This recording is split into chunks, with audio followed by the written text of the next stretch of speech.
tàmbalee nag mooy delloo Thiès ci li mu waroon a doon mooy dundalaat les chemins de fer muy autorail yi yorin gu bon ak ñàkk a def investissement yi war moo tax régime bi fi nekk na saxal suñu chemin de fer bañ ko jëlee dénk ko ay mercenaires ñoo xam ne seen intérêt rek moo leen tax a jug foofu la raay ba téenee foofu la raay ba jugee yàqu waxuma rénover raay dañ ne ñun dañuy renouveler waat tous les rails dañuy tabaxaat yokki kilomètre ba mu war a jaar fi mu war a jaar yëpp ba sénégalais yëpp war see mën a gis seen bopp.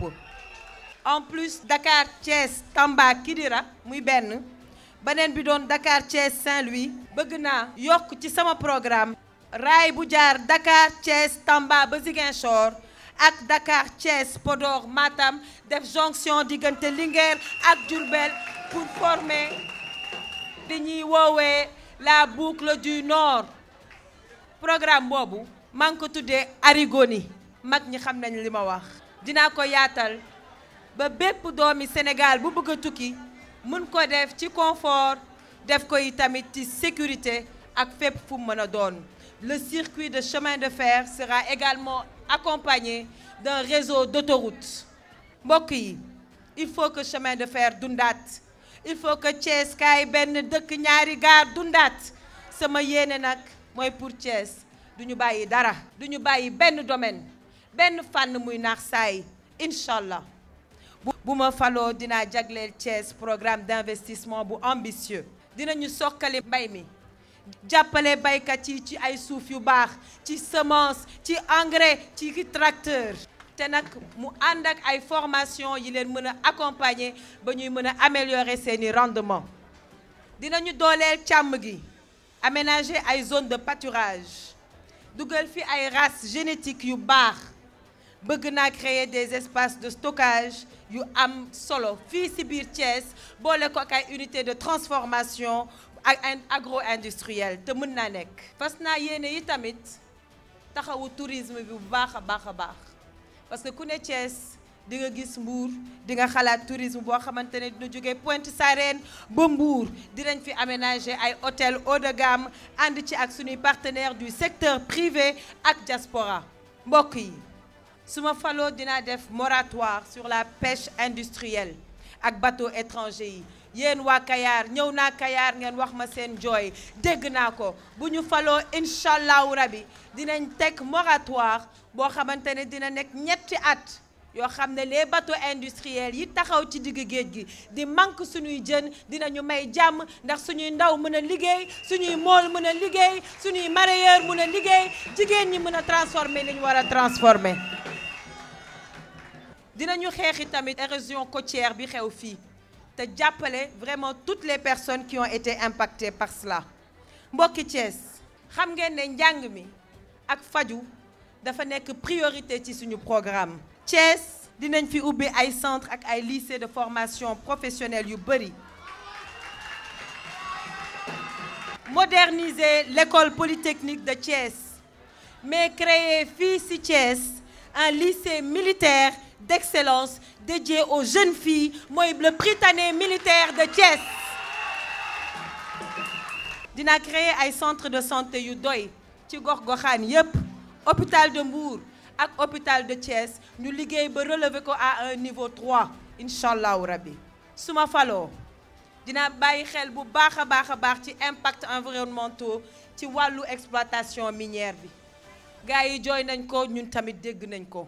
dinañu xoolaat contrat yi ba sénégalais yi mu nekk mën see gis seen bopp te mu wóor ñu ne contrat yi am nañu avantage ak njëriñ pour ñun sénégalais yi ndaxte ñun patriotisme économique la ñu wax ñun préférence nationale la ñu wax sama bopp ma la gënal du bañ naa la mbokk yi population wu Thiès ville mi ngi yokku te ñëpp xam nañ ko. Pour anticiper ci boobu boom démographique bëgg naa créer benn ville bu bees à Khombole d'ici 2029 incha allahu rabbi. Je révolutionnerai également l'éducation nationale. Je transformerai notre système éducatif qui jusqu'ici est calqué sur un modèle colonial visant à former nos répétiteurs automatiques. Nos enfants sont devenus des répétiteurs automatiques et souvent apprenant une histoire qui n'est pas la nôtre. Je mettrai l'accent sur les sciences, sur la technologie, sur l'ingénierie et sur les mathématiques dès les classes de primaire. Ces matières scientifiques seront également enseignées en langue locale, en français, wolof, pulaar, séeréer, soninké, etc.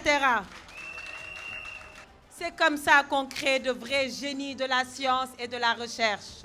J'assurerai également une orientation professionnelle dès le secondaire, en organisant des visites régulières en entreprise pour faciliter l'illustration des applications pratiques de ces enseignements. Avec Anta Babacar Ngom, présidente de la République du Sénégal, la politique ne sera plus un jeu de pouvoir, mais un instrument de transformation réelle. Elle redeviendra le vrai vecteur pour ceux qui portent le Sénégal et l'Afrique dans le cœur, ceux qui ont le Sénégal et l'Afrique dans la peau, et qui vivent et qui respirent le panafricanisme, et qui veulent honnêtement et dignement travailler pour leur peuple. Messieurs, dames, je vous invite à rejoindre cette mission, notre mission de construire ensemble un Sénégal renouvelé, un Sénégal dynamique et prospère, un Sénégal où chaque citoyen a l'opportunité de contribuer pleinement au développement de notre nation. Rejoignez-moi pour faire de cette vision une réalité. Fellow Senegalese citizens, I have a dream. In this pivotal year of 2024, a quarter century since the turning point of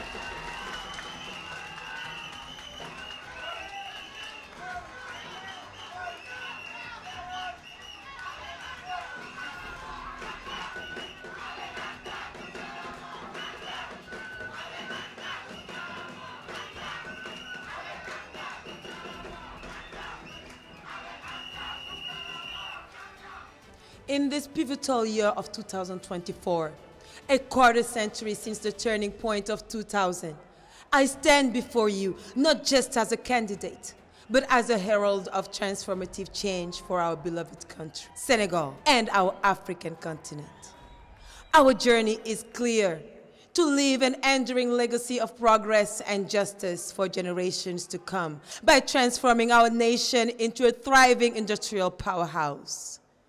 My commitment is to establish governance rooted in virtue, waging an unwavering battle against corruption in all its forms.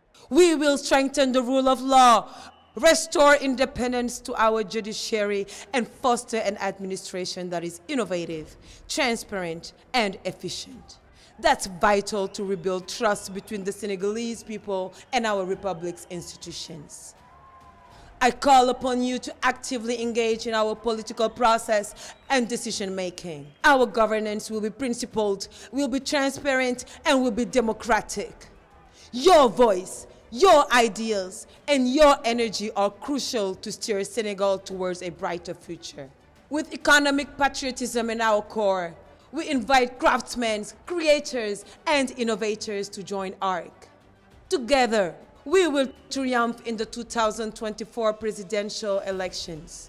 Inshallah, I will be the 5th president of the Senegalese Republic.